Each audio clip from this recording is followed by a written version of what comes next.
অষ্টম শ্রেণীর ছাত্র বন্ধুরা, আমরা আজ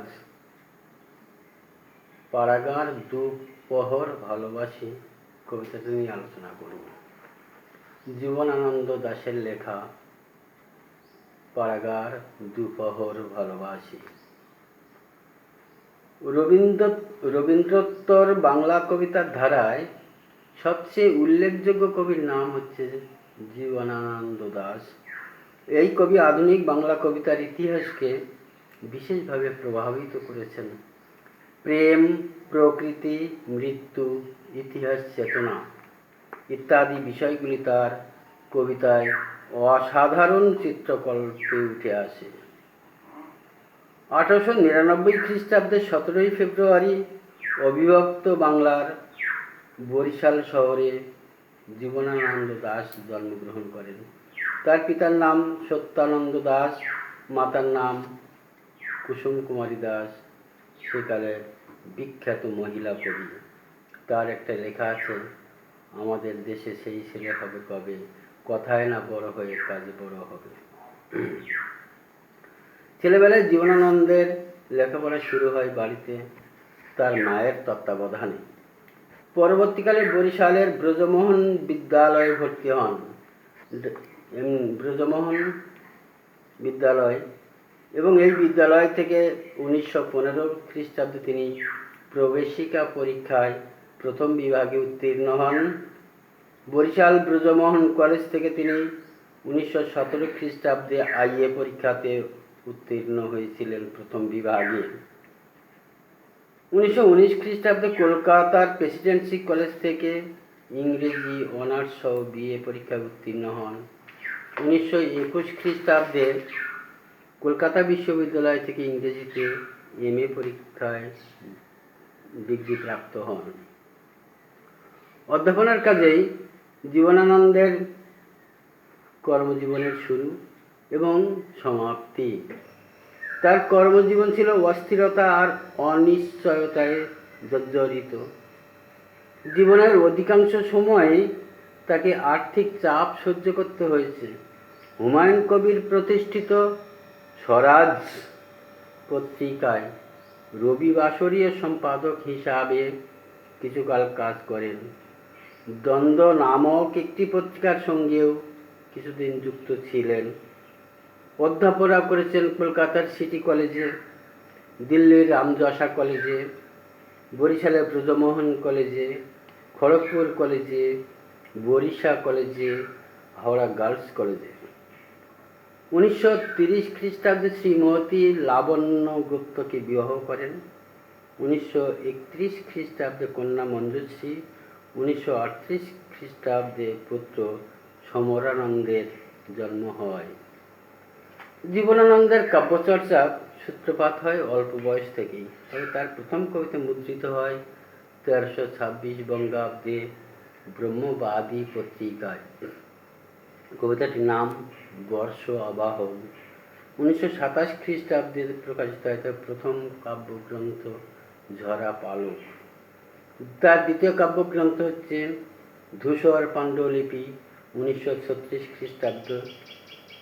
ধূসর পাণ্ডুলিপি থেকেই জীবনানন্দের কবিতার স্বতন্ত্র বৈশিষ্ট্যগুলি স্পষ্টরূপে কিন্তু প্রকাশ হতে থাকে। তারপরে একের পর এক বনলতা সেন, 1942 খ্রিস্টাব্দে। বনলতা সেন কাব্যগ্রন্থের প্রথম কবিতা হচ্ছে বনলতা সেন। 1000 বছর ধরে আমি পথ হাঁটিতেছি পৃথিবীর পথে, সিংহল সমুদ্র থেকে নিশীথের অন্ধকারে, মালয় সাগরে, চারিদিকে জীবনের সমুদ্র সফেন, আমারে দুদণ্ড শান্তি দিয়েছিল নাটোরের বনলতা সেন। এরপরে আছে মহাপৃথিবী, 1944, সাতটি তারার তিমির, 1948, রূপসী বাংলা, 1957। বলা বাহুল্য জীবনানন্দ দাশের মৃত্যুর পরে প্রায় 13 বছর পরে তার ভাই সমরানন্দ এই কাব্যটি প্রকাশ করেছিলেন। তারপরে বেলা অবেলা কালবেলা কবিতার কথা নামে জীবনানন্দের একটি প্রবন্ধ সংকলনও আছে। জীবনানন্দ দাশ কবিতা রচনার পাশাপাশি কিন্তু বহু গল্প উপন্যাসও রচনা করেছেন, কিন্তু তিনি জীবিত থাকাকালীন এগুলি প্রায় লোকচক্ষুর অন্তরালেই থেকে গেছে। জীবনানন্দ দাশ রচিত কয়েকটি উল্লেখযোগ্য উপন্যাস হল জলপাইহাটি, মাল্যবান, সুতীর্থ, কারুবাসনা, জীবন প্রণালী, বাসমতির উপাখ্যান, প্রেতিনীর রূপকথা প্রভৃতি। জীবিতকালে জীবনানন্দের গুণীগ্রাহীদের সংখ্যা ছিল অল্প, বরং নানা দিক থেকে তার কবিতা সম্পর্কে অনেক ব্যঙ্গ, বিদ্রূপ এবং সংশয় প্রকাশ করা হয়েছিল। কিন্তু পরের দিকে এই অবস্থার অনেকটা পরিবর্তন ঘটেছে। জীবনানন্দ পেয়েছেন রবীন্দ্রোত্তর কালের অন্যতম শ্রেষ্ঠ কবির মর্যাদা। জীবনানন্দ দাশের মাতা কুসুম কুমারী দেবীর লেখা আদর্শ ছেলে, যেটা একটু আগে বললাম, সেখানে লিখেছিলেন, আমাদের দেশে সেই ছেলে হবে কবে, কথায় না বড় হয়ে কাজে বড় হবে। মুখে হাসি। বলা বাহুল্য, কুসুম কুমারী দেবীর এই প্রত্যাশা তার নিজের সন্তান জীবনানন্দের মধ্যে কিন্তু বাস্তবায়িত হয়েছিল। 1954 খ্রিস্টাব্দের 14 অক্টোবর সন্ধ্যার সময় রাস্তা পার হতে গিয়ে ট্রাম দুর্ঘটনায় গুরুতর রূপে আহত হন জীবনানন্দ দাশ। তাকে ভর্তি করা হয়েছিল শম্ভুনাথ পণ্ডিত হাসপাতালে। 14 অক্টোবর সেখান থেকে 8 দিন মৃত্যুর সঙ্গে সংগ্রাম করে 22 অক্টোবর তার জীবনাবসান ঘটে। তাহলে আমাদের পাঠ্যপুস্তকে যে কবিতাটি আছে, কবিতাটি হলো পাড়াগাঁর দুপহর ভালোবাসি। মানে গ্রীষ্মকালে যে পল্লী গ্রামের দুপ্রহর, মানে দ্বীপ্রহর, দুপুর, এটাকে কবি ভালোবাসেন। চারিদিকে নিথর নিঝুম, শুধু কাক ডেকে চলেছে, প্রকৃতি আপন খেয়ালে বয়ে চলেছে। সেই রকম এক দুপুরবেলা কবি নির্জনে একা বসে কাগজ কলম নিয়ে বসেছিলেন। তখন তার মনের যে ভাব, মনের যে অভিব্যক্তি, সেটাই আমাদের কবিতার আকারে আমাদের সামনে তুলে ধরেছেন। তার প্রত্যেকটি কবিতায়, মূলত রূপসী বাংলা কবিতা কাব্যগ্রন্থের প্রত্যেকটা কবিতায় এই পল্লী প্রকৃতির অপার সৌন্দর্য যেন ধরা দিয়েছে নিজ মহিমায়। তাহলে পাড়াগার দুপহর ভালোবাসি কবিতাটি রূপসী বাংলা কাব্যগ্রন্থ থেকে নেওয়া হয়েছে। কবির মৃত্যুর পরে কিন্তু কবিতাটি প্রকাশিত হয় 1957 খ্রিস্টাব্দে। পাড়াগার দুপহর ভালোবাসি, রোদ্রে যেন গন্ধ লেগে আছে স্বপ্নের, কোন গল্প, কি কাহিনী, কি স্বপ্ন যে বাঁধিয়াছে ঘর আমার হৃদয়ে, আহা কেউ তা জানে না কো, কেবল প্রান্তর জানে তাহা, আর ওই প্রান্তরে সংকোচিল তাদের কাছে, যেন এ জন্মে নয়, যেন ঢের যুগ ধরে কথা শিখিয়াছে এর হৃদয়। কবি বলছেন, পাড়াগার দুপহর ভালোবাসি, দ্বীপ্রহর, যদি তুমি দুটো অর্থ হতে পারে, একটা হচ্ছে দ্বীপ্রহর দুপুরবেলা, আর যদি দুপহর বলো 3 ঘন্টায় 1 প্রহর, তাহলে 6 ঘন্টা, বেলা 9টা থেকে 12টা, 12টা থেকে 3টে। এই যে কেন গ্রীষ্মকালে 9টা 10টা থেকে প্রচণ্ড রোদের তেজে চারিদিক কিন্তু শুনশান নিস্তব্ধ হয়ে যায়। তাহলে দুপুরের রোদে কবি যেন স্বপ্নের গন্ধ খুঁজে পেয়েছেন। কবি দুপুরের রোদে স্বপ্নের গন্ধ খুঁজে পেয়েছেন। তার মনে কোন গল্প, কি কাহিনী, কোন স্বপ্ন যে ঘর বেঁধেছে তা আর কেউ বলতে পারে না। তার খবর আর কেউ না রাখলেও পাড়াগার সুবিস্তীর্ণ মাঠ, আর সেই খোলা মাঠে উড়ে বেড়ানো শঙ্খচিল যেন তার খবর রাখে। তার কবিতায় আমরা দেখতে পাবো শঙ্খচিলের কথা। প্রত্যেকটা কবিতায় আমরা তার শঙ্খচিল নাম।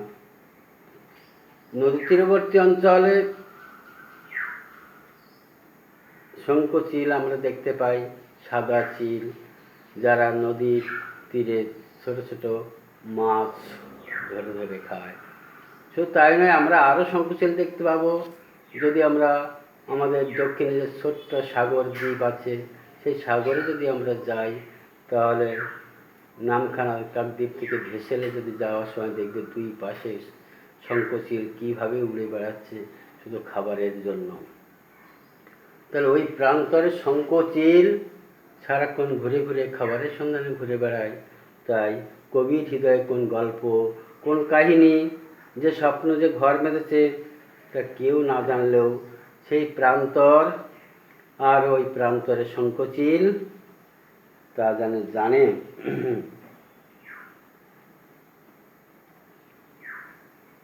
যেন এ জন্মে নয়, ঢের যুগ ধরে শিখিয়াছে এর হৃদয়। এ জন্মে না, আগের জন্মে। তার কবিতায় আমরা এই দীর্ঘ সময়ের যেন একটা কথা জানতে পারি।